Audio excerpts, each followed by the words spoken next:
ইরানে মুসলমান মারা হয়, ইরাকে মুসলমান মারা হয়, ফিলিস্তিনে মুসলমান মারা হয়, কাশ্মীরে মুসলমান মারা হয়। গোটা পৃথিবীতে ইসলামী আন্দোলনের সেই 50 বছর যিনি কুরআনুল কারীমের তাফসীর করলেন, যেই আল্লামা যার হাতে হাজার হাজার মুসলমান হলো, যাকে একমাত্র ব্যক্তি বাংলাদেশে দুইজন ব্যক্তিকে সৌদির তৎকালীন বাদশা দাওয়াত দিয়ে নিয়ে যে কাবার ভিতরে ঢুকাইয়া নামাজের সুযোগ করে দিলেন, তার বিপদের সময় ওরা একবারও বিবৃতি দেয় নাই। কথা বলেন ঠিক না?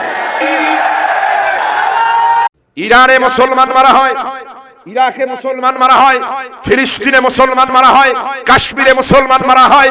গোটা পৃথিবীতে ইসলামী আন্দোলনের সেই 50 বছর যিনি কুরআনুল কারীমের তাফসীর করলেন, যেই আল্লামা যার হাতে হাজার হাজার মুসলমান হলো, যাকে একমাত্র ব্যক্তি বাংলাদেশে দুইজন ব্যক্তিকে সৌদির তৎকালীন বাদশা দাওয়াত দিয়ে নিয়ে যে কাবার ভিতরে ঢুকাইয়া নামাজের সুযোগ করে দিলেন, তার বিপদের সময় ওরা একবারও বিবৃতি দেয় নাই। কথা বলেন ঠিক না?